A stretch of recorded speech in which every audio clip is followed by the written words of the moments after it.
barrels. I have high hopes potentially for him to pop off today. Hopefully for quite a few of the members, because it's a big opposition they are coming up against. However, to know what exactly monumental task sits before both teams, we need to know what maps we're going into. Let's get that feed up on screen and see where we're going to be playing for these 3 games. You called out a Coastline ban first. It's not going to be the case, and it is going to make it through. Oregon, one of the most popular maps we've seen. Coastline and Villa. Ladies, we're down to about 30 seconds here, so very quick thoughts starting with you, Gia. What do you think of these maps? Well, Villa is a map that Penta have liked to ban, so it's going to be interesting seeing them go there, if they do go there for the 3rd one, but I'm kind of unsurprised that they wanted Coastline in. That is another map that they've done pretty well on. I mean, for me, Coastline going through, Heretics, you've got to really hate Cafe, because you've played well on Cafe and that you've played it and got a result. Coastline, they've banned every single time. Every game across the National League and CL, it's been their first ban every single time. Penta's seen that. They've struck Penta, the 3 best KPR players. That's the one. At all. That's the one. Those are the letters. Hey, you got to prove that that's a right decision, because all signs point towards that just being brutal.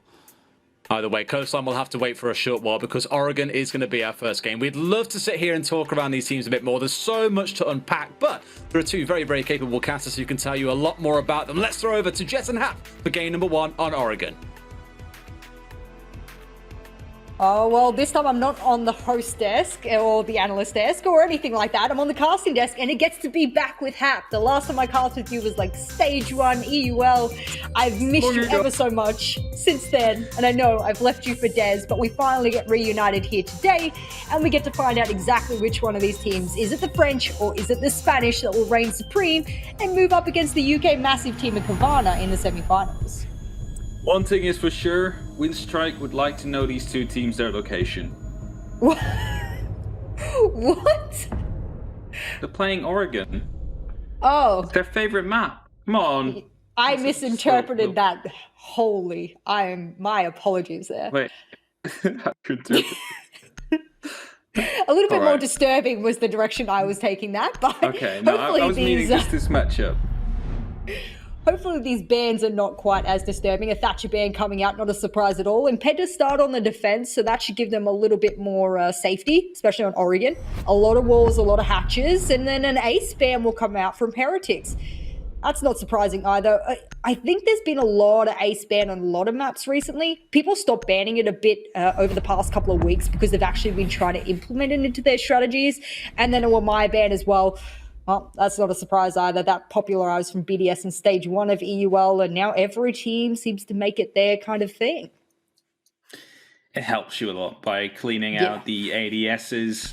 Only needs you to basically use 6 projectiles to clear everything up, and do not have to worry about the errors of recharging magnets that get tossed in. And as the Valkyrie gets removed, it's going to be a big hit on the intel game that might have been played by Heretics on the defense. This is the biggest struggle I have this game, just trying to pronounce Heretics right. We could come up for a neat nickname for them. You could just say the Spanish team. I know it's a lot more syllables, but that might be, easier. I might be able to just weave it in there somewhere, Like, we'll find out. Anyway, round 1 underway. Not really yet, though. We're going to laundry room supply. As the 6 picks come through, don't think much will change in the attacking lineup here. We might see the Yana go and be replaced with something else, but no. Okay, all 10 operators locked in. No mind games coming in round number 1. And that's an interesting fact. Yeah, I'm expecting a pretty usual, and when I say meta, it's probably the most default way to hold elbow in blue bunker now is to have a shield extended out exactly where Ravan is placing it. And for him to be able to hold elbow there, a little bit more flush against the wall than we see most shields placed. For the most part, a lot of shields are pulled back a little bit, gives the ADS an opportunity to capture any of those explosives that might move up, but they're going to put them quite shallow in towards the blue bunker door, and that's purely because there's no Thatcher to be able to disable them. So they're going to be able to work pretty much with them right on the door. They'll be hard to destroy. There's no Twitch on the attacking lineup, so all of the flashes and other gadgets will have to go towards disabling them, or they might do a little bit of a snazzy freezer and front lobby push, which, to be frank, hasn't worked a lot of times for teams. It works Sometimes it's like that one-off that you can try, and if it works, it works once, but afterwards not anymore, because they will be putting utility towards that side. Something that kind of confuses me though is the fact that there is no mirror. Normally, operator that you would see quite often here, not seeing interplay as of yet. Of course, there is still, well, at least 11 rounds to go, or 5 on Penta, so there's plenty of time for the mirror to be picked. But again, it could be such a big impactful operator. I think they're relying on Ravan here on the smoke, having that shield play, hoping that he gets some picks and delay some time, which is fair enough. You can play it that way if you want to. A lot of teams know how to deal with this once they cook the ADSs. An enemy with the Vector in his hand is hoping his Go-Go shield will stay, but Cactus lit right up on the back stairs. He'll have to vacate over to Harry Potter, and he'll need to pull some magic here with, you know, what's he got, 5 HP left? He's been able to delay a bit of time, Hap, but the thing is here is that they're slowly getting pinched left, right, and center, and there's only one shield remaining. Gemini Replicator being used to try and find out the location of these players. Bit of information being gathered, but not much yet. As meantime, Kuribo tries to open up the hatch onto the drop. Alive just holding, making sure Freezer will not be entered, listening as well as you see him just stare into the room. It's just to try and pinpoint where the attack might be coming from, if a flank might be there, because with 1 minute and 15 seconds left, surely soon a push will be coming down somewhere. Oh, they're hoping to be able to Kaid trick one of the hatches. The other one's already been opened up by the Maverick. And as you come down to the 60-second mark, if you are Heretics, you're trying to hope that Penta peek you. You want to try and take an entry frag of some kind, some way. I'm looking over towards the smoke. Still all 3 of those smoke babes in pocket. This is really bad for the attackers because they were hoping he would expel it. Instead, enemy will run out and he'll need to be traded. And as a result, we're dwindling on time here for the attackers. Ravan is only now using his smoke babes. He'll be able to time this really well. Blaz, can he be the big gunner that Penta needs? Yes, he is. He'll swing out and find the head of Kuribo, and they'll start to reinforce off elbow with 30 seconds left. Hap, this is the good time for Penta. They just don't need to overpeak. Don't need to overpeak indeed. The diffuser is still down, but it's easily recovered as there is a 3-on-3 situation currently going on. Xcaris will be deployed. Smoke canisters, however, will be coming in as a reply from Revan. He has 1 left still. There should be enough time to block up the default plant. The C4 is already pre-ripped here from Alive and will be raiding over soon, straight into the box, but it's going to be dealing more damage to Revan than to his actual teammate. Yuka will be able to get 1 kill. Revan now pops up with shock and gets 1, but doesn't get the second one. The plant will go down, but he's the last man standing. Cactus comes in. The diffuser gets Penta will win round number 1. It got quite close, but they weren't able to get it quite yet, Heretics. Had the Jaeger have lost his life on those backstairs earlier on in the round, that may have spelled absolute disaster there for Penta. I think Blaz was hoping for a bit of a hero play there. He was able to swing out onto Pillar and get 1 headshot. And then I thought he must have thought that through box he could swing as well and get another kill. But they read into that aggression. They played quite well. Yuka had a really good round there and was able to get quite a few kills. But kills don't really matter if you can't beat the time. And the clock was what really won Penta that round there.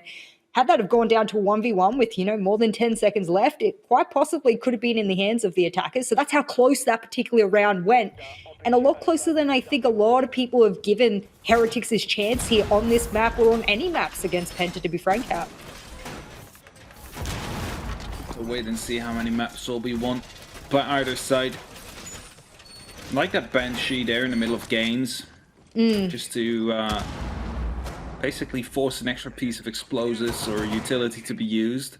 Because if they manage to get the breach through, they'll still have to move in. And as soon as the smoke canisters come out, because that is, of course there's no smoke now, but like that's often something we see on Villa, for example, when a Banshee gets placed in the strategy table, it slows them down so much that as soon as these canisters pop, you're guaranteed to get the kill down onto the member that was planting.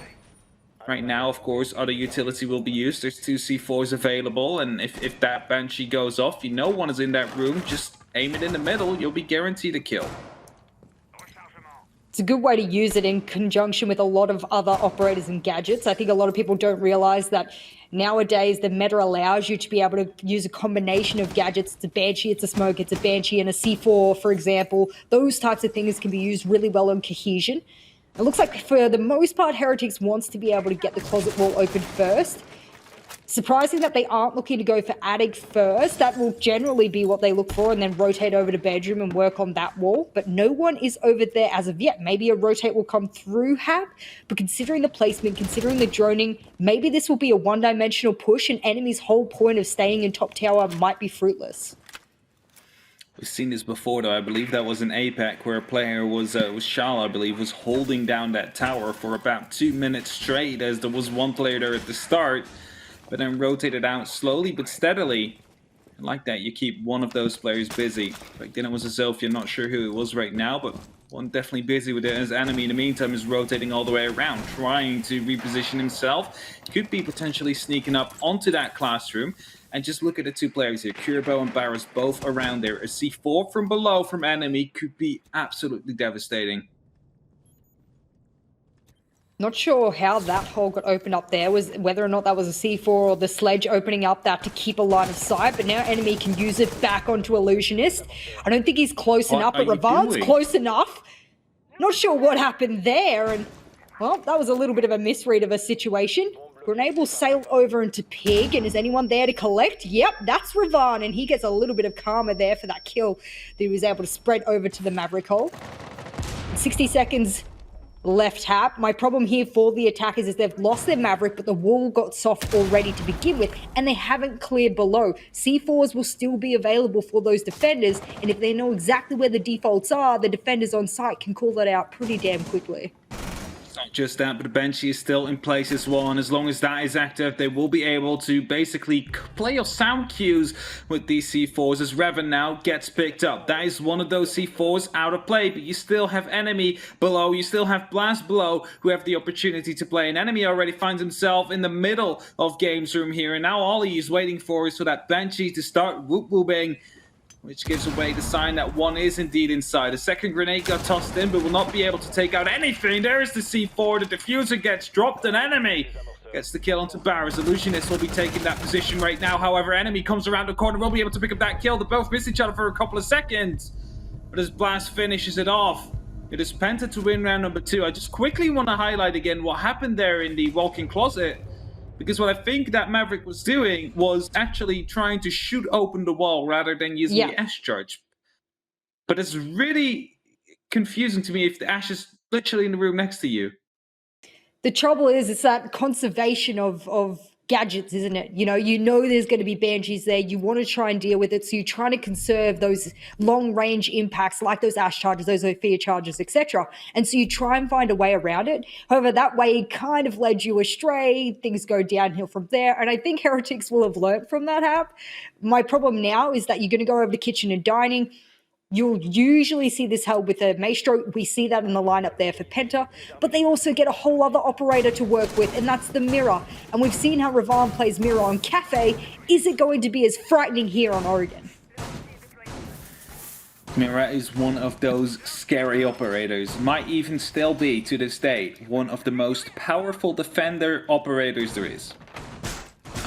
Because it just has the opportunity to transform any site in this game into a completely different one. Suddenly there's a whole bunch of extra sightlines you have to worry about. Suddenly you cannot just try and challenge head on, because there's a mirror window. They will be able to free fire you every single time, and that is why Mirror is so powerful. That is the reason why we've seen her basically perma-banned for an entire year in pro play. Every single match, the ban, you could basically double down, like Mirror's gonna get banned, Mirror's gonna get, always happened. And lately we're getting to see more and more back out of her. There's a couple of teams that still ban her. Previous match was a good example of that. But when it's open, it doesn't even get played that many times anymore. But it's always good to see her coming back. Well, having watched Penta for quite a few games now, it seems that they really like the Mirror. Doesn't want to matter what map they're on, they have their own Mirror strats. It's not a surprise, a team with this much experience, some of that leaders of, Enemy and Ravan who've been playing Siege since day dot of the game. But in Challenger League alone, they've got a 54.5% Mirror ban. So it's the highest banned defender operator here in Challenger League for Europe, and second is Wamai. So she's still considered quite powerful by a lot of teams. And it'll probably be a default ban for quite a lot of the teams, especially as Penta goes up against them. They'll be absolutely certain that they can get away with this, you know, the other team banning that against them. What happened there? I think there was a grenade being tossed in by Illusionist, but exploded a little bit too early as it took out the wall underneath. Showers now will be cleared out as Blaz still very aggressively peeking through from the hallway there. A few Maverick holes are being created, but Blaz still trying to find a kill right there. Spotted a feet, but I don't think he knew. He's going for a repeat now. He's going very aggressive here. Finds one, but instantly shut down. It's the Maverick out of play. Oh no. Illusionist trades him out. A very strong trade coming in. Very important pick as well. Well, it doesn't really matter now because one half of the wall in Showers is soft, but it's not the wall that will give you the best line of sight. So for Heretics, that's going to stall them even more, and they've not been having too good of a time on timing thus far. Enemy's in a prime position here that once the Habana holes open up on the dining wall, he'll be able to challenge it completely or back on up. My problem is now is that if they do manage to get that open, which they do, and I don't think there'll be an impact trick coming out from Enemy, even though he did have one in hand. That might have really saved Penta the round. Is that these Smoke Babes, only one left in hand for Cactus. Then Plant Denial will come out of the C4 from Ravan, I believe. And I don't know if that mirror got opened or not by those Savannah charges. No, it didn't. They got shot off. So Ravan's in a really good place here for his team. They're going to have to rely on smokes that they simply don't even have. And that's why it's okay to leave the mirror window there as Sake now moves through. Managed to find one kill. Moving through the security corridor, quickly reloading before making the final pushes. Juka tries to go for a pre-fire. C4 comes out. Will be shot down by Juka though, however. Needs to go aggressive and the Raven peeks out. Gets taken down by an air jab. And right now Saka needs to know. He knows it, but he's not going to be able to win the gunfight. Alive, able to win one. Now comes the Maestro Cam. It's going to be zapping him to his death with these last final seconds. It's Penta to win round number 3. Even though the Heretics, they almost managed to bring it back. And I just said it, it's good to have that mirror window there. You can basically afford it that they open up that wall because you're going to be able to challenge it, especially when it's on a soft wall like that. But if then they decide to plant close after just charging through, you're failing to get that C4 killing. You're failing to get the refract because there's an air jab on your door. Well, that could have gone south real quick. I think one of the unsung heroes of that round was Enemy. He shot those X-Kairos off the mirror window, the one mirror window that gave them the best and the most critical line of sight that they needed there to be able to identify that the plant was going off, get a C4 out. Okay, it didn't connect, but it didn't really matter. It made them stand up, it made them move, it made the plant not happen. And you have to play like that. If you are Penta right now and these rounds are close, every single one of these rounds have been close. Round after round after round, you're sitting there going, okay, it's coming down to these last gunfights. It's coming down to the attacking team attempting or almost executing each time. I'm hoping that Penta don't become predictable, because a little bit of predictability here I think will afford Heretics a little bit more leniency that they would need to be able to get onto site and identify what those weaknesses of Penta are. I think after 3 rounds, you probably work that out. They're going back downstairs. They're doing pretty much the exact same setup. If you're Heretics and you haven't learned, well, quite frankly, you don't deserve to win this round then. That is some bold words going out of there, Jessica Bolden. Full name, damn. You like my mother hat. What's that? I just, I thought your last name would rhyme quite well with bold. Would make a fun play. That's why I did that. Sorry. That's why it's my last name. Didn't mean to sound harsh. But Heretics shows what you've learned, because Jess just put up these powerful words. You gotta show that you know what went wrong, and you gotta show that you know how to fix it. Because they got quite close the last time around. The C4 that wasn't quite able to go over did more damage to Ravan than to the enemy. That is the enemy of Heretics, not enemy that is playing. They need to put up the pressure. They need to be quicker with it as well, not leave it all down to the last 30 seconds. Well, they've sped this up a little bit, but they are being aggressed here by the Jaeger, and well, that doesn't really work out for Cactus whatsoever. Last time he played backstairs, he was able to waste a lot of time, and when I said Heretics need to learn what they did wrong, it was kind of not dealing with these time delay operators like Cactus. And oh my god, they didn't have drones upstairs? How did Blaz not get away with that? He impacted the hatch and almost netted himself a kill. And there's no way he could have come up Freezer because that's been barricaded, so he had to be roaming this entire time. And That's almost a free kill for him there as well. Yuka's just a slither of HP. He knows he's being hunted as he goes aggressive, able to pick up that kill. Sake will fall. And all he did was just toss in that impact onto the hatch, make him afraid and run away. As right now he dropped into kitchen, unseen, unknown, and he's going to be able to potentially go for a flank as a drone just spotted him out right there. Will be digging himself in deeper into the actual kitchen, hoping to be hunted, hoping that they're coming after him. But of course, Heretics know as well, there is no time to hunt last. We need to hit the side and we need to hit it fast. And as these players are setting up and meeting on the back stairs and one near blue as well, surely within these next 50 seconds, they will be trying to adapt. They will be trying to push towards the site. The question is, however, how are you going to be dealing with that? There is still 3 smoke canisters left on Revan. He's going to be having the opportunity to block off 1 entry for the remainder of this round. He's probably going to be falling back soon as well into the actual side and reinforce of elbow. Give it away because there's not going to be enough time to actually go for that plant. As there we have an enemy able to pick up a kill. Illusionist goes down. Barris tries to go aggressive onto elbow. He's not going to be able to land any shots yet as now the smoke canister comes out, and that means it's going to be followed soon by the reinforcement of the wall as a grenade brings it back a little bit to Heretics, but it needs to be quick because the reinforcement is going down. There is no shield in place, and as Kuribo swings around the corner, it's alive to pick up that kill. The smoke canister is, however, responding. A team kill with the C4 to come out. That's unfortunate, but Barris is the last man standing in a 1v1 right now as he takes down Revan. Has no clue where the last member is. There is 3 seconds left. Might be able to find him from the one hole, but he's going to swap over to his pistol. Doesn't hit the pre-fire.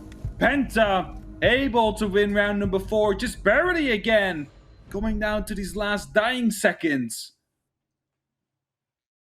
4-0, Hap. The trouble with a 4-0 is that you'll have one side of the curb saying, it doesn't matter how you win a round if you win a round. Sure, valiant argument, no problems, I'll accept it. As long as you win the round, whatever you had to do to secure it, whatever. And then on the other side, you got me sitting here going, actually, this is not depicting exactly... whoops. Yuka? Buddy, Zero's not in pro play yet. He's still sitting it out for a moment. We gotta double check that he's still quarantined. Yeah. Good to know they're already practicing with the operator. My understanding is that he also has to say what operator he 6-picked to. Well, I mean, he doesn't have to because you could pretend it was another 6-pick, but now they know there'll be an unknown operator on the other, well, rather than Zero, of course. But my point here is that 4-0 does not depict what really happened in those rounds. They were very close rounds. There's no way on the scoreboard to be able to show that other than maybe kills, maybe points, maybe assists, etc. And that's really the only indication you would get that this team is actually putting up a pretty valiant fight here against Penta, a team that everyone is predicting will 2-0 them here today on this best of 3. Except for the Spanish casters, they all put a 2-1 up for Heretics. Sounds like a little bit of bias. Don't want to throw that out there too heavy, but, you know. I mean, I just want to give some love to Mark Ross, I believe, who put it out there. But Penta currently 0-4. Enemy standing by at the door of the small tower. We'll be checking the default chems to see if one was still up. The answer is no, as he hits the barricade twice. Has an opportunity of potentially going for a run out there, and is currently not being watched by Illusionist. If he would have gone for it, he would have been able to pick the kill. But of course, didn't. Falling back now into meeting as Alive puts down his final ADS. There's not a lot of teams who choose to open up quite a lot of lines of sight. And teams who do manage to open them up, they'll use shields to be able to create their own lines of sight. We speak about Mirror being able to provide those extra lines of sight, cut sights in half, sometimes give brand new lines of sights. Well, I think a lot of shield placements by a lot of these teams have been doing that as well, and I think that's what Penta really are enjoying here. Enemy, both Ravan, they've been playing a lot of the Go-Yo as well. I think their understanding of shield placements and how that gives them a good sight line is something that has really assisted the team, and this time Kuribo will get away with his life. Hopefully they don't decide to try and shoot out the softball. Yeah, this time he managed to get this far as well, but then he went in again trying to shoot out the wall. This time it's going to be the Buck Sake that does it. Skelantiki quite effective in such close quarter situations, just to take out a wall right there. Evil Eye will be taken care of as well with the It's actually been taken care of. I didn't hear the explosion. Might be deaf. Yeah, okay. They take care of the evil eye. So that piece of utility will no longer be there. They have an opening. They still have 5 men standing. It's looking pretty good. Hey, the big fragger of Penta going down. That's Blaz. Last time he played this side, he played really passively. And last time Enemy played this side, he managed to get a C4 kill. So this is all going in the way of Heretics this time instead. Could this be the first round they put on the board and the only round they get here on attack? They better need a really damn good defensive side if they're going to overtake Penta here. And that breach doesn't look too good for them to run on in, but they've got a lot of time to play with here as well. They've had pretty good grenades onto Ravan so far, but none have ever really been able to connect onto a full kill. And even if you're missing Blaz at the moment, I guarantee he's on cams now, feeding as much information as he can to his teammates. He will be. Sake picks up a kill onto Enemy right here. And now Revan is in a key position. He needs to be able to find 1 kill because this push is coming in. Barras moving in. 2 kills coming in. 1 by Revan, 1 by Alive. Barras will be able to find 1 from the back, but he gets taken out straight away. And suddenly it's a 1-on-2 situation for Sake. He needs to find both of these Penta players, but he won't. Cactus gets that final kill with the Alda. And Penta are able to pick up yet another round, even though it looked so good for Heretics. They had the breach, they had the 5 players, they got 2 entries there, but it turned around suddenly, and Penta are able to continue their flawless round so far, their flawless half.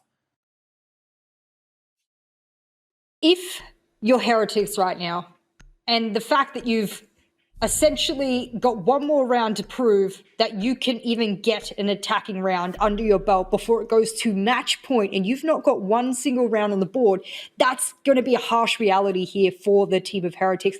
And the reason I say that is watching that round, everything went their way. C4 missed, picked up onto one of the biggest fraggers on Penta of Blaz. Things were absolutely looking your way. Someone managed to also get Enemy as well from below, I believe, a Sake on the buck. So things were looking Heretics.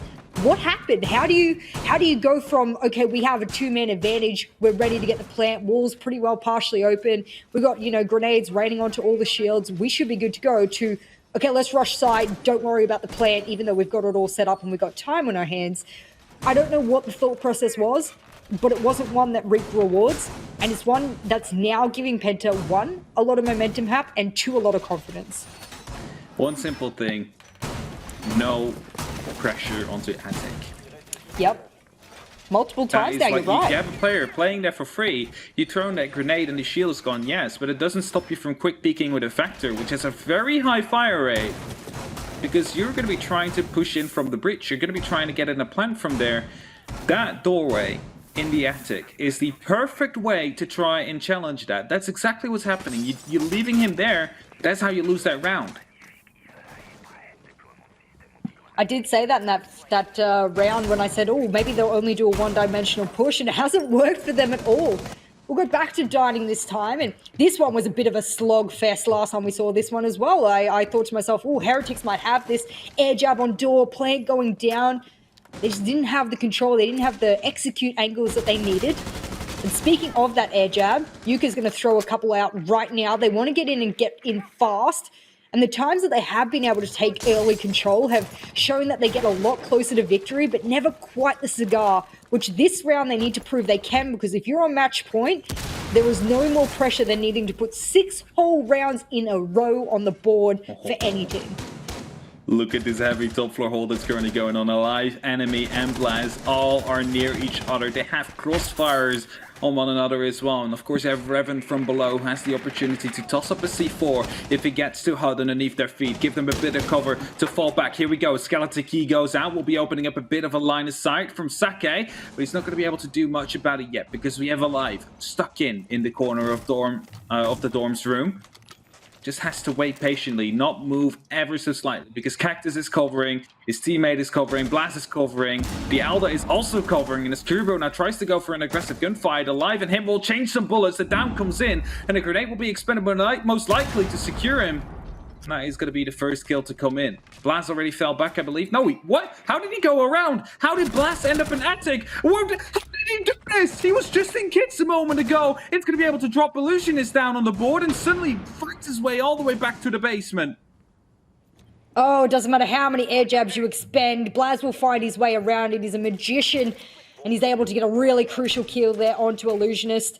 My problem now is that actually that top 4 hold that Alive was baiting out for so long, and they only lost one single player to it, baited out over 1.5 minutes of Heretics time. They can bust this Roop open all they want. The trouble is that Ravan had a pocket mirror, C4 rains out, and I don't know whether or not that actually secured anyone, but Cactus did manage to get barrels in the top white.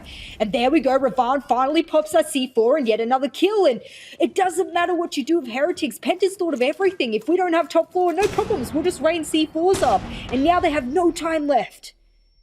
Dropping through the hatch, Moss, the smoker comes in, able to deal some damage, but not enough. Is Kuriboh manages to get the first kill in to try and return, but the flank will be there. Ravan moving in slowly with that factor, pops the mirror window to create another line of sight that potentially could be used. Swings around, doesn't get the kill down onto the Nomad though. Juka's still alive. However, the kill comes in finally. Blaz able to take down the planter at the 0-0 mark, and Penta are able to go flawless in their first half. They only need one round now to close out map number 1 in this best of 3.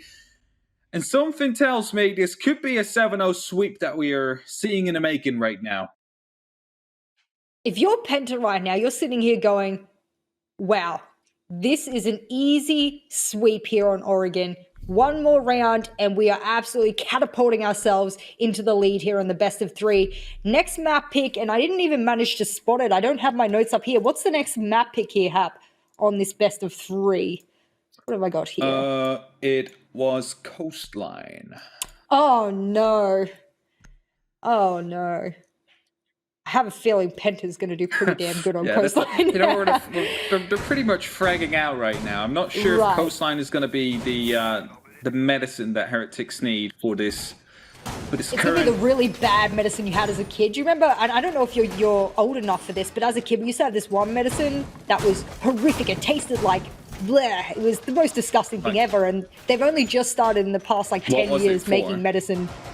I don't know. They started making medicine like really like fun flavors and stuff. Like, where was that when I was a kid? You know what I mean? Okay, so there was that cough syrup we get. Yes. And no one liked it. I kind of liked it though. The taste was kind of okay for me. Like I didn't really mind. So, but yeah. Wow. Well, I don't think Penta needs any medicine right now. They're absolutely chilling here. I think if anyone needs medicine, it's Heretics. They've got to turn something on now. One more round and they've lost this flawlessly. If you're Penta, why change something if it just has been working every time? It looks like they're going to set up the same Go-Go shields, the same Banshees. They're going to set up the same ADSs. Nothing has changed here for Penta, or rather for Heretics. They're actually doing the same setup as Penta. No wonder I got confused that it was Penta. They're doing the same setup here. Similar setup coming down, but Blaz is already breathing down their necks from the freezer side of things. We'll be potentially trying to challenge Kuriboh. However, the biggest fear of any Ash players waiting around the corner is a shotgun that's just looking to get that entry. So their response will be, open up the hatch, put some pressure that way, because if you manage to cut him down like that... Oh, the electric lock came through, okay. Excara's got picked up. Not going to be able to open up that hatch. That means they need to rotate around. There is, of course, no Thatcher available to try and take out these electric claws. But the Juka gets spotted as he is going to be hunting for a flank. He's not going to be able to fall back. He's stuck in tower now. Needs to fight to survive, or he will die wasting time. Yuka, what? He almost did. If Cactus wasn't there, if Cactus wasn't repelling there, he would have got away with that, without a doubt in my mind. And I'd never thought to use it as a rotate. We'd seen it once before, and I think it was in EUL or APAC North, not entirely sure. And it was a crazy one back then, and now it's something that players are seriously trying. Just any way they can get away, as Big Tower is a bit of a stuck situation. But over half the round, rotation in attic. Very true, very true. Or you have an impact in hand or a C4 or something to give you the opportunity, but. Now Penta has rotated. They've got control over towards Freezer that they kind of wanted. They didn't really take Freezer the way I think they had assumed they would want to. And now Ravan on the Zofia is unstoppable. Barrels will go down. And it'll be under 60 seconds left for here. Penta's got a 4v2 Hap. This is it. Do they 7-0? Do they walk away flawless? Do they walk away the first team to bring that 7-0 here on playoffs? And possibly the only one? Dangerous, dangerous. Look at that. They haven't been able to close off Elbow. Cactus has control as well from the complete long side of things. Kuriboh, however, able to respond to life, taking a bit of damage. 30 seconds left. Flashbang surely will be tossed in right here to try and waste the ADS. There comes a shield, will be taken down as well. Illusionist, however, stays aggressive as he knows that he's quite close and actually getting that kill. C4 will be popped, but will be shut out as well. And now's the question, are you going to be risking a potential reinforcement onto this wall as he goes prone, misses the shots, gets it down onto Revan, but instantly responded to by enemy. Revan, of course, Zofia has the opportunity to withstand. 8 seconds left. They need to push from two sides if they want to have this clean, flawless match to come through. And as the life goes for the plants right now, there is no smoke canisters left. Kuriboh needs to go for the peak, but there is one still on Elbow. He is going to be covering. He is going to be able to get that kill. Revan is putting Penta up into the flawless match. A 7-0 to come through. Absolutely destroyed Heretics.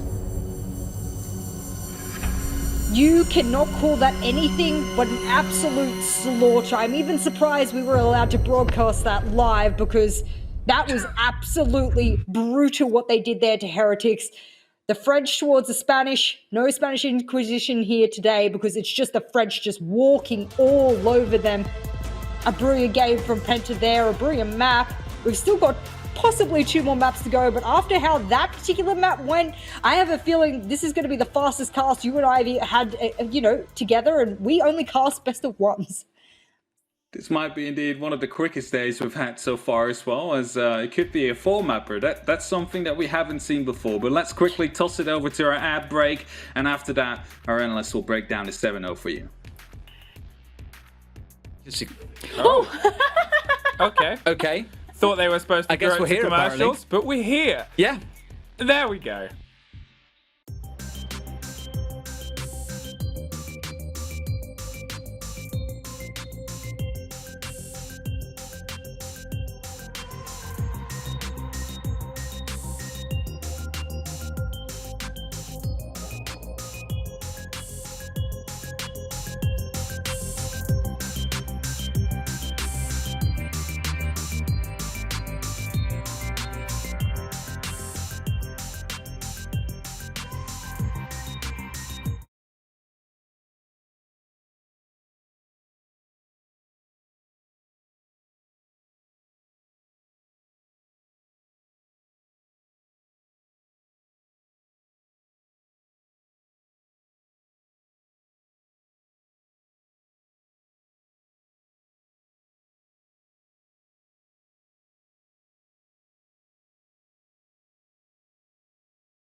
Hey guys, looks like we're back for real this time. You're not going to get us kind of, my hair down, Gio with the legs up on the desk, just like, woo, look at me. That's how I sit, man, all the time.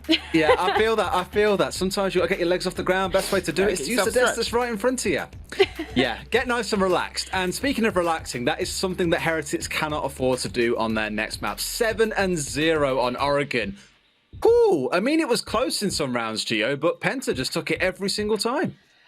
Even on the rounds where it looked like Heretics could quite have it in their grasp, Penta was always ready to swipe at the end and ensure that that wasn't the case. And one of the rounds that I really looked at for that was round 6, which was one that I very much thought actually Heretics might have this. But one thing that was really notable to me was the fact that Heretics had to commit to a full top-down clear in order to try and take that round. Now, if you don't remember, that was a kitchen and dining hold. A lot of attacking teams will see come at it laterally. You'll send maybe 1 or 2 people upstairs to deal with the player who might be on the hatch. But other than that, you don't commit the entire team. They ended up jumping down the hatch and taking presence in security at the end. But it was just another one of those examples where it looked like they could have had it. They had to commit so much just to go up against what Penta were bringing, and even in the end, Penta swung it around in their way. And Fluke, we've got to talk about Heretics. Again, they showed some good gun skill in that first map, but it all just fell to tatters in the dying seconds of every single round.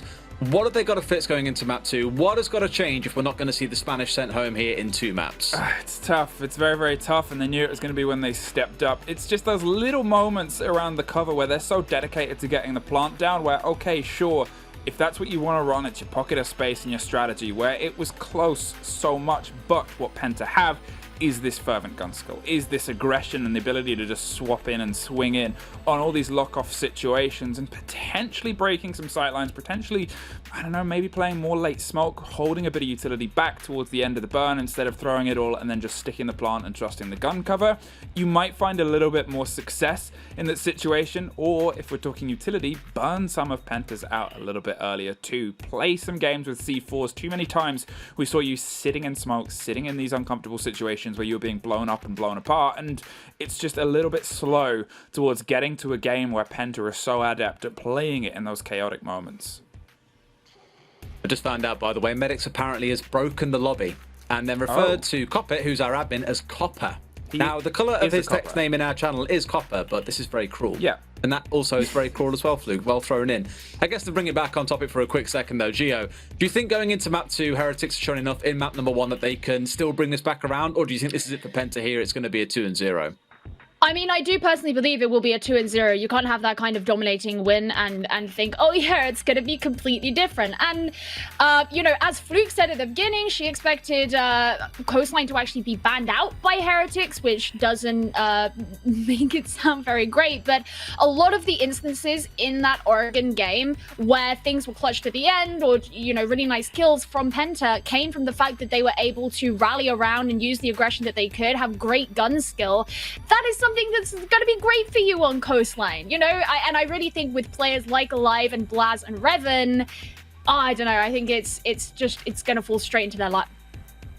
Absolutely. The same sort of story for you there, Fluke. Do you think Coastline's going to fall into their laps or something different on your agenda? I mean, you want to have a little bit of faith in Heretics, but if I'm entirely honest, the stats that they've put down across not even just this, but the national leagues, is they're not great on aggressive situations. They're not great on maps where they aren't able to build a huge amount of control first, and Coastline is the opposite of any of the play styles they're happy with and comfortable with. It is uncharted territories for us as viewers to see them play it, and potentially for the players themselves to lock in. Penta saw it instantly and went, we're going here, because not only is it a map that Heretics statistically we don't really know much on, and if you look at where they're best, it's the opposite split on that coin, but at the same time, Penta, they're so good on maps where they can be loose and aggressive and have all these different names, all these different players step up. Obviously, if you look at their stats across the season, you know, it's a huge boon for them is their KPR. Revan, Alive, and Blaz all close to a 1 KPR rating at the end of a season. All of them have at least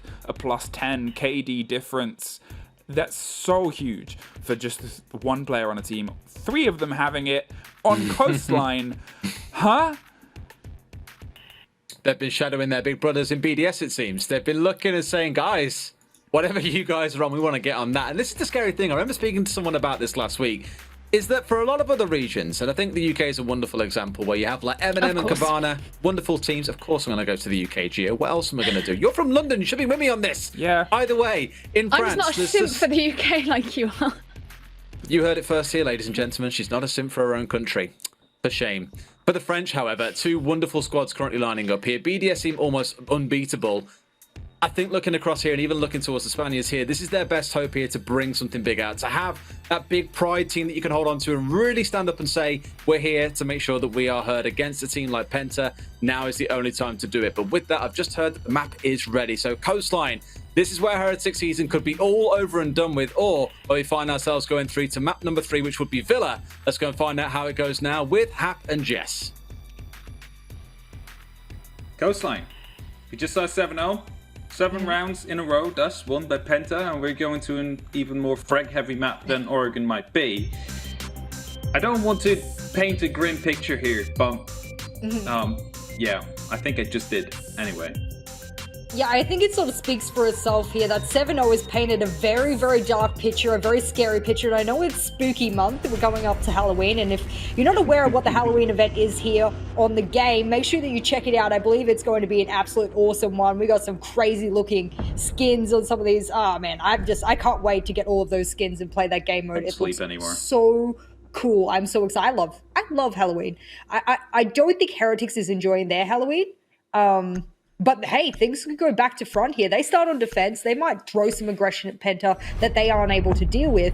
My problem is that there we go. Nomad's banned.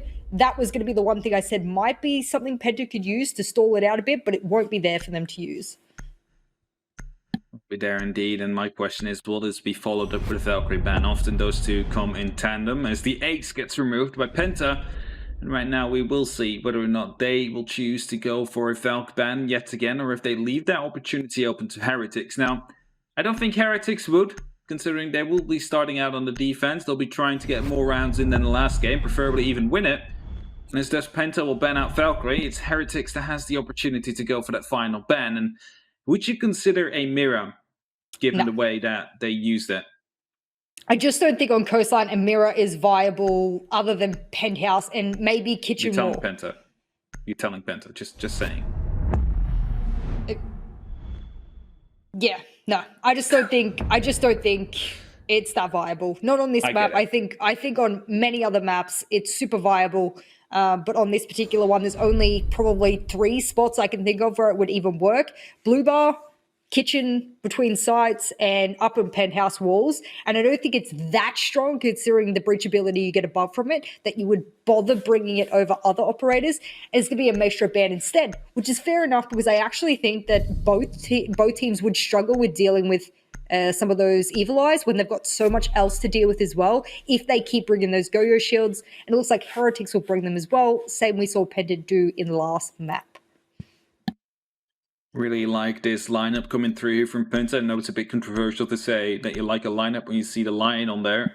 However, the Yana will be coming in as well together, like they're in tandem. So as soon as the Yana will be pushing in the Gemini, you can pop off the E1D as well. Basically force people out of their positions like that whilst getting the information where they are going. So it used to be like in the more casual realms of Siege, it used to be line and fuse.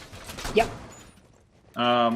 This could be a way as well, because the Gemini Replicator manages to, of course, recharge, and thus you have multiple opportunities to try and drone out with it. It's not a one-time use. It is not like the Prisma, as soon as it gets shots, it's gone. It'll just regenerate, and, you know, you can use it later on again. So, interested to see if that is indeed the cohesion between those two operators they're aiming for.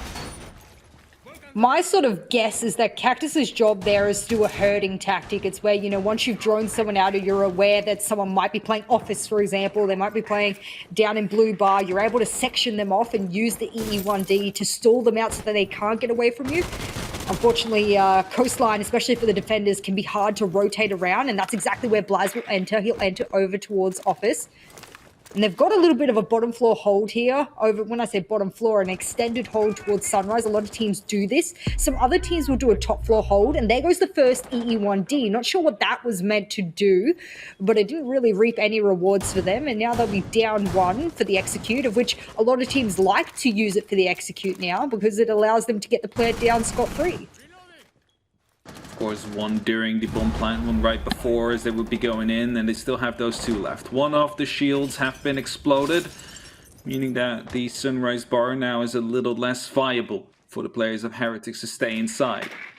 As Juk is still playing around security, the drone will shortly come out. Now they know Blast will surely be moving in soon. There is the E1D, but it's too late already. The kill's already there. Blast able to pick up 1 and now has eyes on the rotation. He's going to be able to cut down the sites in half. He's going to be making sure that no one else gets to rotate close inside A or into the bathroom, besides the ones who are already there.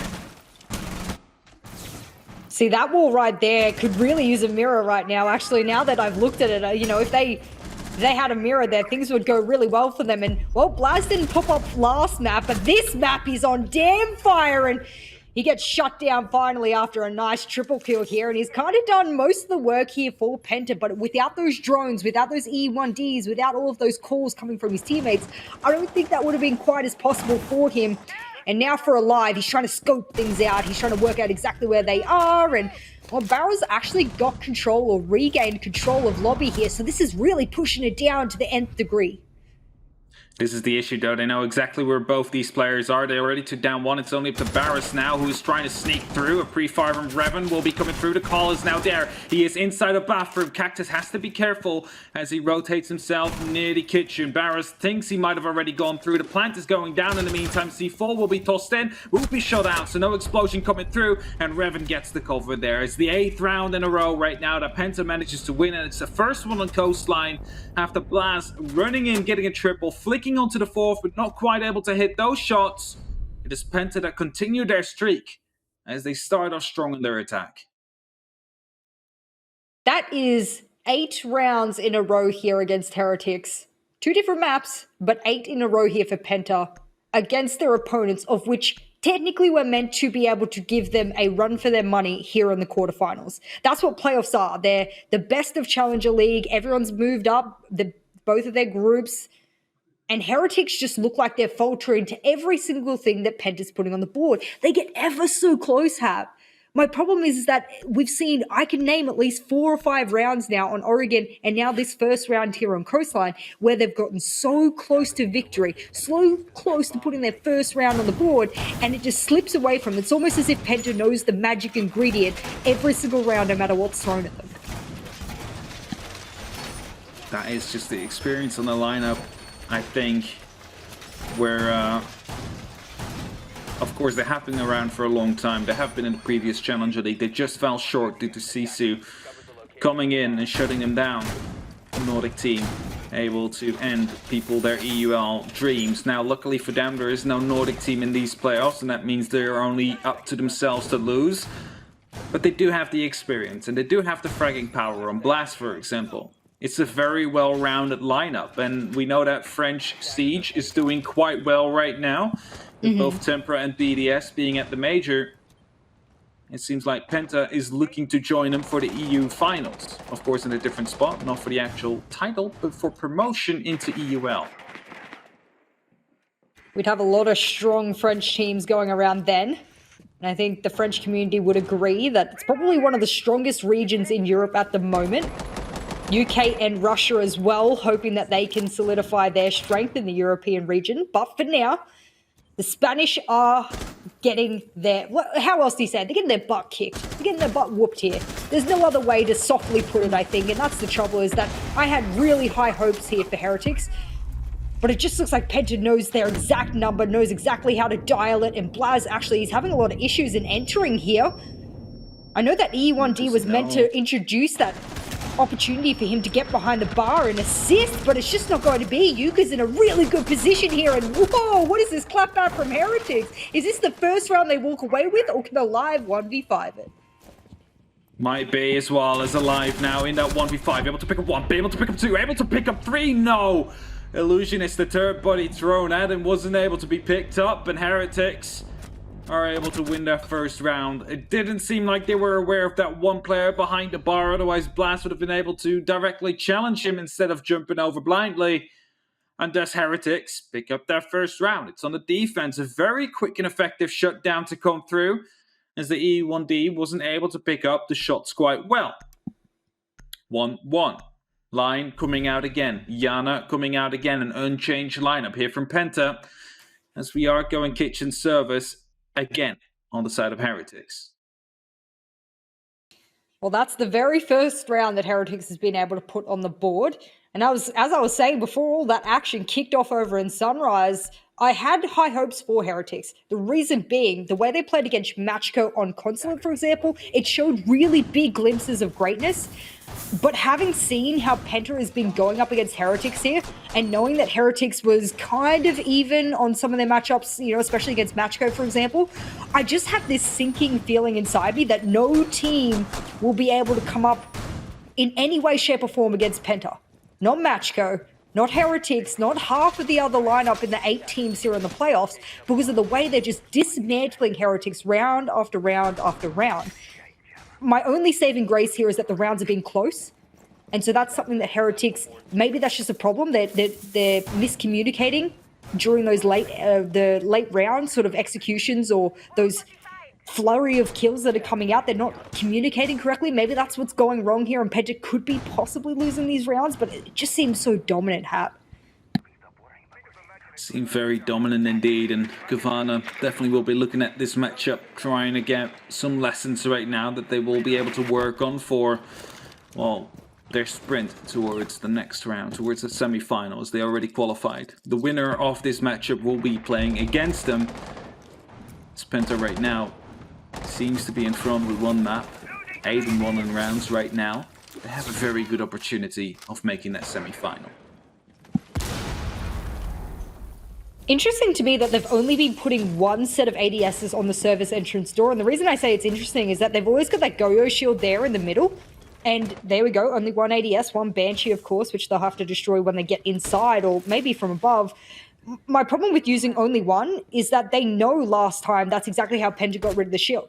By using one set of flashes, shooting in one of the Ash charges, boom, it's gone, and then it's just kind of useless. And since you only get 2 Go-Yo shields, I would have thought you would protect it a little bit more, especially since you can't shoot the ADSs in service door from above. Not sure what the thought process is behind that, but I can hear an EE1D ringing in my ears, and there goes the second Go-Yo shield. Damage being done, a C4 being tossed out, but the kill comes in right before the pop is there. An illusionist onto the big flank right now misses the player that was actually inside. Blast seems to be aware of that. The call will come through. They know one is on that flank. They know one is exactly at the ping right now as the E1D got the spot out, but he's not going to be able to land the kill. Illusionist able to pick up one, trying to go for 2 as he rotates all the way back towards the pool table. Penta losing out on Blast there. There's 2 people up on the top floor right here. Another kill to come through as Illusionist will be able to pick up Raffen as well.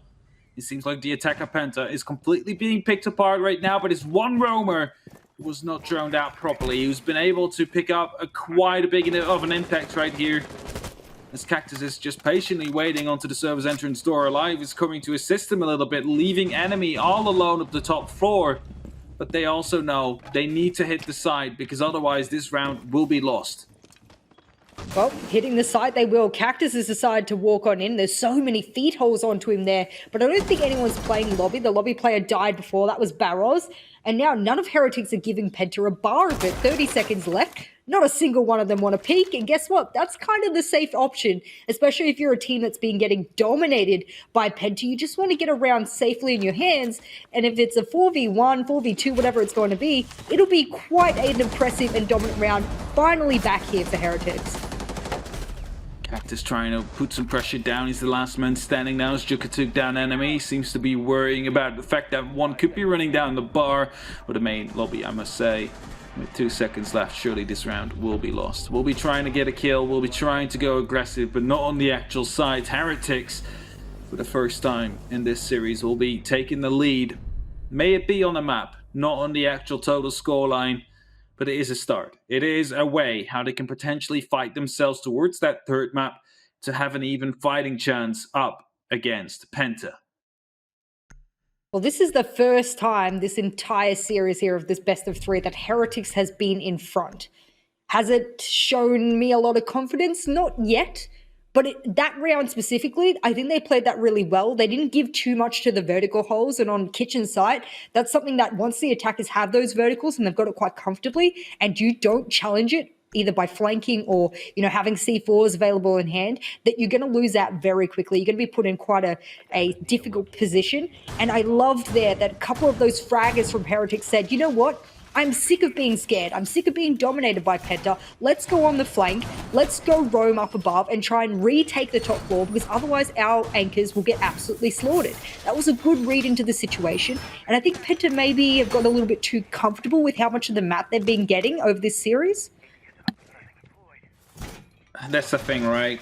Right now, they seem too confident. They seem to be not really caring that much about the flank drones, not really caring about droning everything out properly, but it came back to bite them right now, and that means that for these last remaining 3 rounds, hopefully, they have learned from their mistakes, and they will be upping it a bit.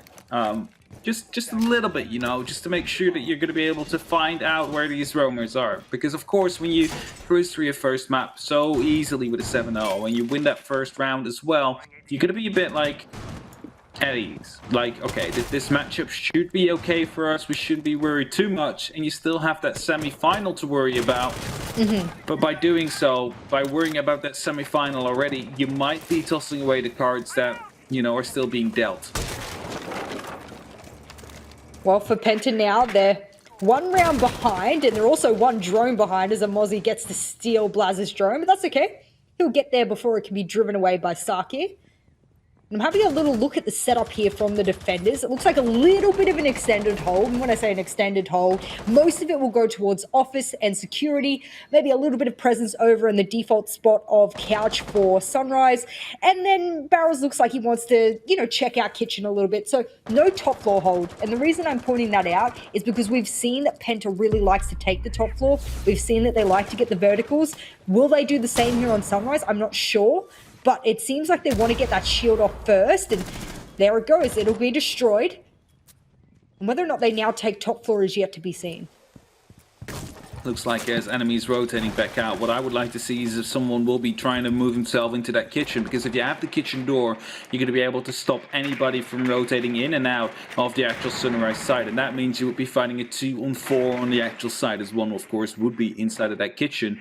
Malusi will be spotted out, and look where Blaz is going. Blaz is getting himself into a position where he can try and challenge. They know one is close in that corner now as well. The spot comes through, and here we see it. Blaz, inside the service entrance, will be moving through the kitchen, will be able to find himself into a good angle soon, but has to worry about the fact that his feet might be spotted out right here as Juka is holding it, putting up some pressure, able to get the kill down. Blaz will fall, and that's exactly what he needed to worry about right now, as Cactus knows one is deep inside that corner, but they're not able to do anything against it yet. Whenever you see the feet, you're not shooting at them yet, as he managed to find it one.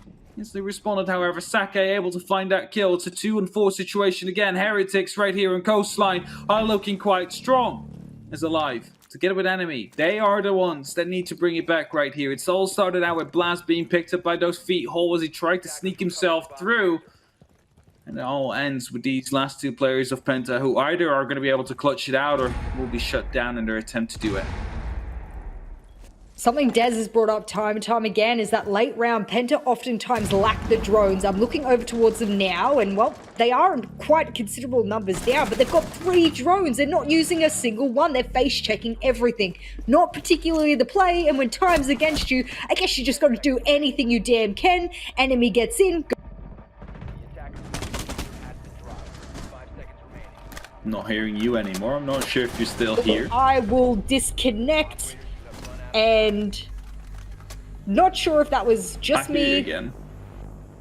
Hopefully that got through on the broadcast, because otherwise it's going to be an awkward silence for the end of that round. I didn't hear you for a second, but hey, we're back again. It's 1-3 right now. Heretics 1-3, and Penta are currently slacking, maybe even. Ooh, but hey, again, slacking.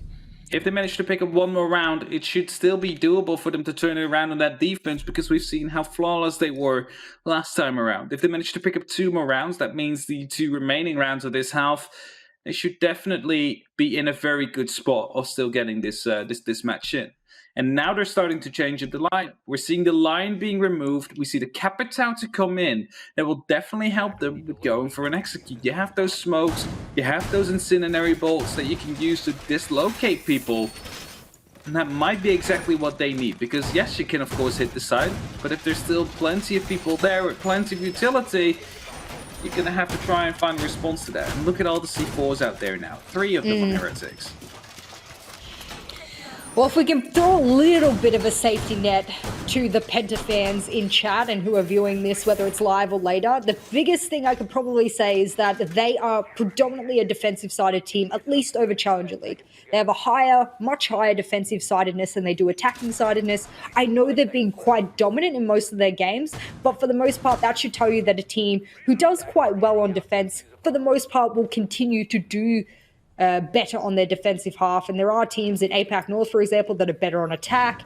This is an attacking sided map for the most part, but if you are more comfortable in how you operate on defense, then I don't think the map really matters at that point. And did Blaz just accidentally walk away with his life there? I think so. He might have indeed. As he will be trying to rotate out. Juka here taking a bit of damage. Flashbangs now being tossed into the entrance, it seems. Revan wanting to put some pressure down. Will be trying to bait some shots as he runs past, close to the door. Alive setting himself up to enter with a Gemini as well to get some pressure. Actually decides to go with the drone and sees that Sunrise will be cleared. This gives a lot of confidence here to Penta, because suddenly the C4s can only be coming in from horizontal angles rather than from below, because soon that will be under control by Alive. And as soon as that is under control, they will be able to put the pressure up. Bauer, as his shield gets taken down, a lot of damage done. The ADS there was mislocated as it was just outside of the range. Ooh. As the kill comes in from Cactus, that is definitely a good pick, something they can use. Surely will be followed up with an Incendiary Bolt to come down deep right here in the middle of that hallway to make sure that Barris is not going to be able to pick. No, it's a grenade instead, and that manages to find the kill. That puts us in a 5-3 situation here. Penta in the lead. Just a long angle by Kuriboda will be watched. That has a potential impact on this round. Otherwise, they should be able to get that plan down quite quickly. They have a minute and a half left here, Hap, and I have a feeling my analysis is just going to have to cap off in a second when they decide to go for this plant. First smoke bolt comes out, surely a second, or are they baiting out the C4s? That's a smart play. Well done, Cactus. They're going to bait out one smoke babe. That was less than they were hoping for, I think, and he's going to get off the rappel there, and he had time to bait that out. I'm a little bit confused what Saki's doing here. I believe he thinks someone's coming in from Sunrise, so that's his job to deal with. But he also has a very crucial C4, and so does Illusionist. So my problem here is they got one smoke babe, two C4s. What they need to do is get into a denial position. Illusionist is trying desperately, but Blaz says no, go to bed. Good night, 5v1, all up to Saki. Doesn't matter how many C4s he has. He's in a really precarious situation now. Oh, Blast just zoomed by there, managed to pick up 2 kills as Cactus now will be going for that diffuser plan. Sake still has that C4 in hand, but doesn't have any information. Instead, he will take care of some of the information as he gets shot up from above. We'll be able to toss out that C4 as he picked up the kill onto enemy, but we'll be finding no joy with that, and will be barbecued to his death right after. Cactus able to use that Incendiary Bolt to close out the round. And that leaves us with one more round to play in this half before we swap the sides and before we see what Penta can bring on the defense. And if they manage, as I just said, to pick up this extra round here as well, it is still looking quite good for them, even though this might be an attack-sided map, according to many. I think we're going to have to take this on a singular game basis here. I'm looking at Penta, I'm looking at Heretics. I'm feeling like Penta are just in a completely different ballpark here. It's like we've gone to watch baseball happen. You know, they've given metal bats to Penta and they've given them to Heretics. They've given them flimsy little wooden bats that are just not working for them at all. Just keep snapping every time Penta throws them a curveball. It's not working, but they've got 3 rounds to their name. If there is a map that they can get in their hands, it does look to be this one. Oregon was their map pick, by the way, and they got 7-0 on it. So that's where a lot of my lack of confidence comes from, is that on their map pick, they couldn't even put 1 round on the board. And now we go on to Penta's map pick. They're starting on attack. They're more confident on defense statistically. Heretics has, you know, they've actually got a more even count on attack and defense than Penta does. And so I'm wondering whether Heretics gets off defense, they go on attack, and they can keep that momentum. They get this next round, like you said, and they're looking to be quite strong going into the second half, but that's assuming they can keep that momentum running. And I just think Penta have, considering the way they've been face-checking things, like the way Blaz ran into lobby last round or through kitchen and service entrance and got absolutely railed from lobby, had he have joined that, he would have known not to do that.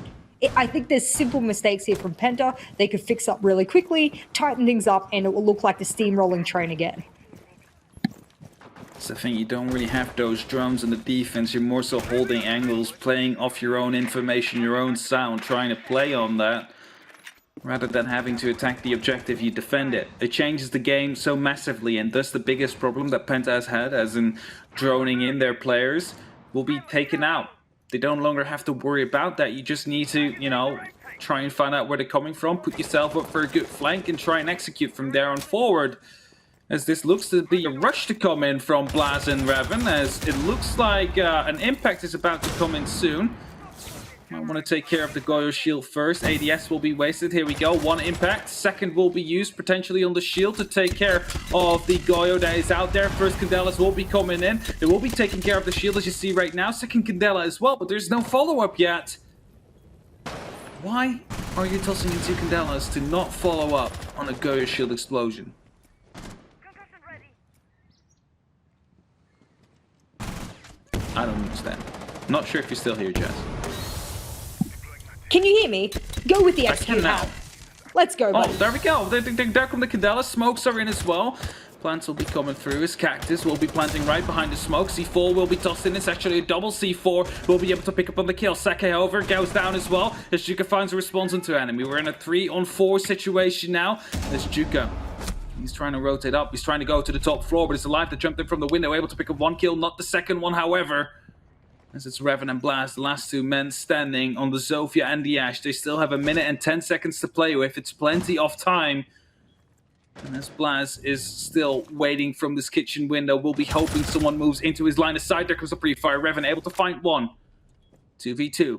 Slowly approaching this. Penta have an opportunity of closing this out to a 3-on-3. Rotate from Blaz now will come through. We'll be going towards the Sunrise Bar. Gives them the opportunity to go for a pinch. As Revan is just waiting, is just playing around with his utility. Might be going for a little bit of a distraction move, opening up either on the long angle here or tossing in a concussion just to make sure that they have an opportunity to distract them for a bit. Blaz, however, gets spotted in these last 35 seconds.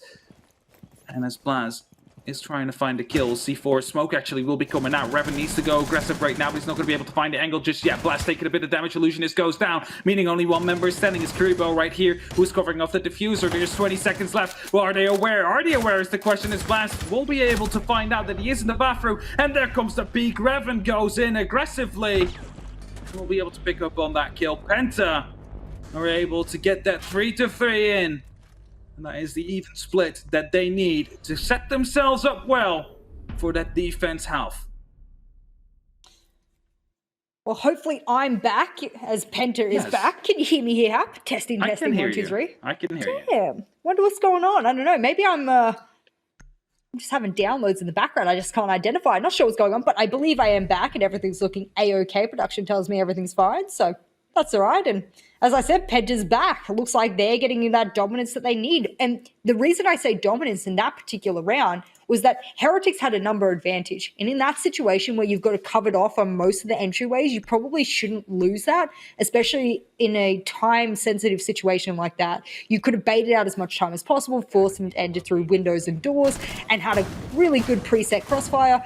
No one was troubling or pressuring from above, and that should have been a Heretics round. And I feel like we've said that over multiple maps now. That should have been a Heretics round. That should have been a Heretics round. I don't want to keep saying that until we quite possibly get to the end of Coastline and they lose the round that could have propelled them into the 3rd map here of the best of 3. I'm hoping Heretics have learned from their mistakes here. And again, I just feel like I'm just a broken record on repeat.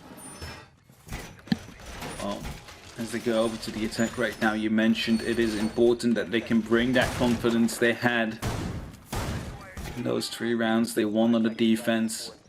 As the Capital gets brought instantly by Kuribo.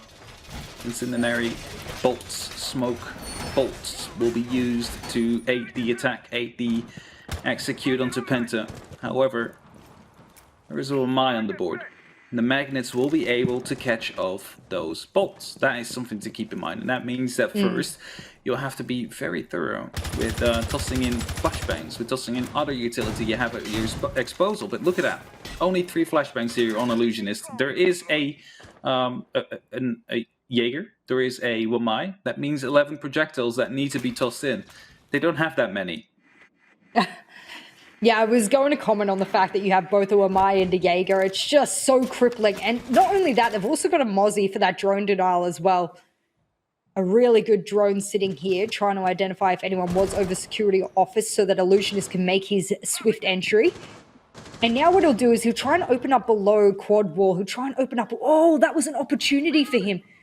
He's missing out on this one angle, and I believe it's Ravan on the Mozzie. He's been able to slip past that line of sight, and he's in a really good position here. The Roni has an incredible fire rate, and Alive will pick up one for his own, and Blaz says goodnight to Alive for some reason, some way, and I think maybe he's getting a little bit jealous of the kills that his teammates are getting, and he's not.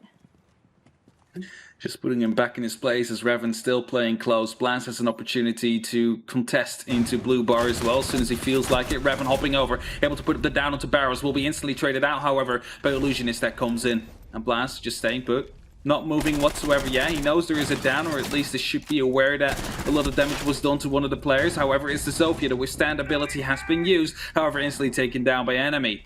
The 3-on-2 situation is upon us right now. Kuribo and Juka are the two men standing on the side of Heretics. They still have all smokes, all incendiaries left.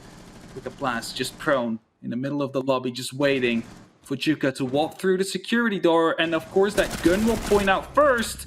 And that means Blast is just easily going to be able to land that kill. Well, Penta had this problem as well. If you drone things, you face check things, you're bound to get caught out because of it, and they're just ripping through them as a result. Big thing here is now that Kuribo could probably take a little bit of a tactical timeout. If he goes hide somewhere, his team could have an opportunity to talk if they want to. But Blaz says, no, please, let me find you. Let me put you out of your misery early. No timeout for you. Of course, in online mediums, you don't get an opportunity for a timeout. So those rounds which seem unwinnable could be ones you could take that moment to just run outside, hide somewhere, give yourself a free moment to just relax and collect yourself. I think that's what Heretics needs here, because they started off, getting a few rounds on the board. Things started to look a lot more positive than it did on Oregon. And you don't want to let that slip away. You don't want to let Penta find their feet, of which it looked like they were a bit shaky going into Coastline. And you don't want them to find their feet and absolutely just run away with it. Blaz, well, I mean, Alive, I said before, he's a bit jealous that he's been getting kills. In fact, he's got 9 kills and is the frag leader for his team. I think he just doesn't want anyone else to get kills, and that's why Alive went down to that TK. Didn't I say you're talking to Penta when you say the mirror will not be that viable? Yeah, but this is Blue Bar. This is the one site where I did say.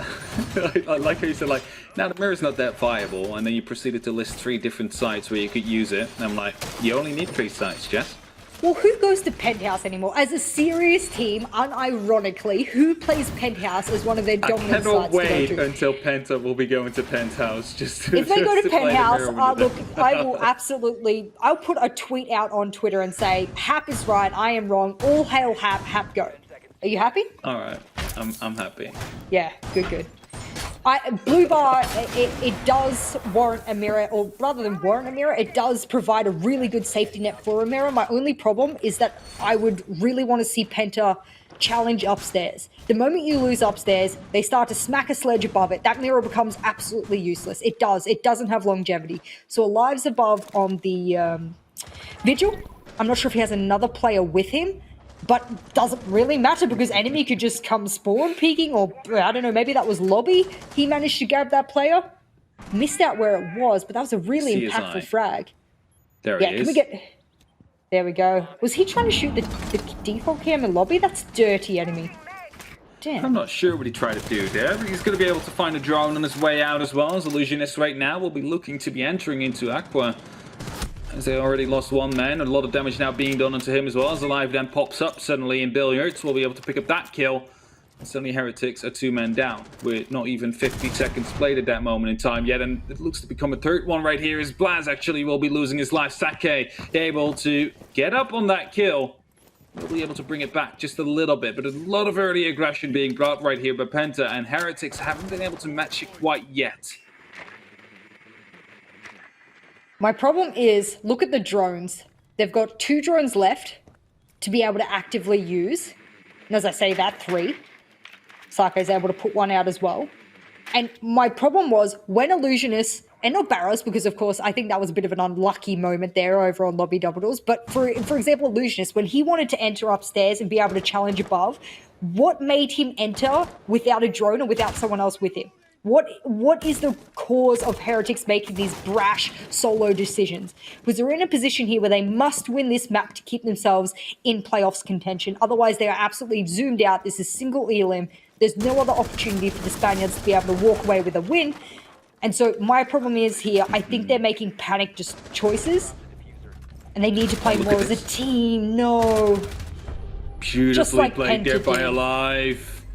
Wow. As you were saying, as you were talking, I saw the drones coming out, and I saw in the overlay that Medics portrayed that the ERC-7 was activated. So I was already thinking, he's gonna be going aggressive as that drone will be rolling in, and it's exactly what he did.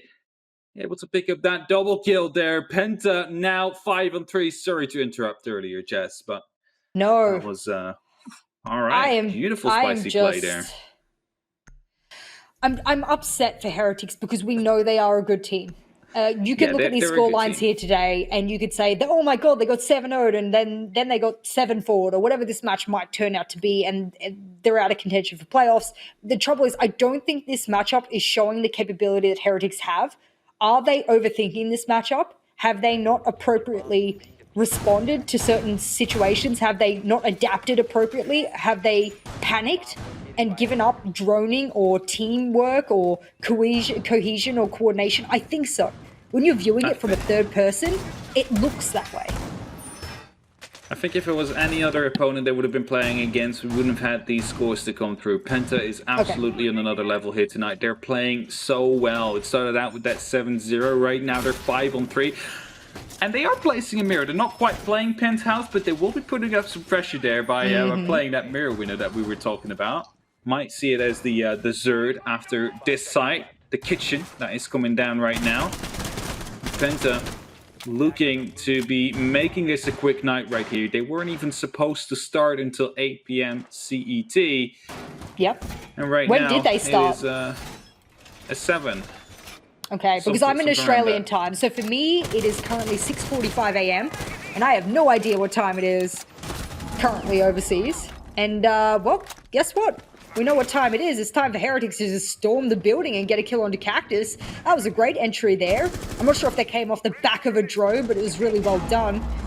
But one entry kill onto one player doesn't really mean much. We've seen Heretics have an advantage and then lose it very quickly, but more advantages in the hand of Heretics. Now alive, going down in Yuka. He wanted to play that angle early and he really reaped the rewards of it. And now you've only got Enemy and Ravan, some of the oldest players. When I say oldest, some of the most experienced, and they've been in the game since the very beginning. They've been in Pro League together. In fact, they've played together on the same team for 4 years now. That's probably some of the longest duo players together in Pro League, in Tier 1, or in any tier for a very long time now. It is definitely a long-standing duo to come through. And his enemy moved himself over to the courtyard. He's a danger donut, how Flip calls it. Coming through. Able to cut down any rotation if you find the right angle, and they definitely found the right angle right there. C4 will be tossed up, not able to find the kill. Sake able to respond and run away with his life. As right now the mirror window gets opened up, Revan gets the first kill to start things up and instantly traded out. Enemy misses the opportunity there to go for the kill into Illusionist, and in the meantime, the plant will be going down. The pre-fire will be going through. Will not be able to pick up the kill, but at least stops the plant to come through. Barris will be able to shut it down. Heretics are able to win round number 9. They're trying to get back in. It's 5-4 now. They're 1 round away from getting things all equalized. That means that there is an opportunity. We might still be going to map 3. Map 3 would be an absolute banger because it would show that Heretics have really found their groove, they've found their footing, and I think we've not really seen a round, except for one round on the earlier part of the first half where they had a 4v1 in the end, or a 4v2, and that's the most confident round I've seen from them thus far. And I'm worried for Heretics now as they get that round, and then generally the trend is that and then they lose the next, and they can't really do that. They need to just sweep away with the next 2 rounds to put them on a match point to be quite confident that they could walk away, or they could put it into overtime and try their luck that way. But when you're on a map deficit, you don't want to be doing it that way. You don't want that kind of pressure on you, and the cluelessness that we're seeing here on some of these rounds adaptation wise has really been what's costing them these rounds. I have to say it was a really good strategy we just saw the last round, though. Just some quick pressure coming through, instantly cutting off the whole rotation through courtyard. Able to pick up 3 kills just on the back of that. And all you need to do then is go up into cleanup mode, and that's exactly what they did. However, that works once. It will not be working again because they will be aware of the fact that you're playing in that bar. You'll be able to take quick pressure of it, quick control.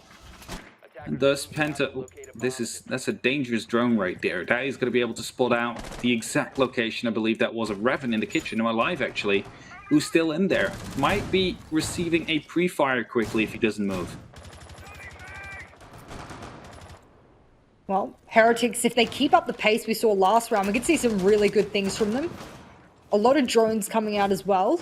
The trouble is that Penta seem to be a little bit slippery. You could drone them and then they sort of catch the drone and run away. So you have to be able to act on the information really quickly. What is that?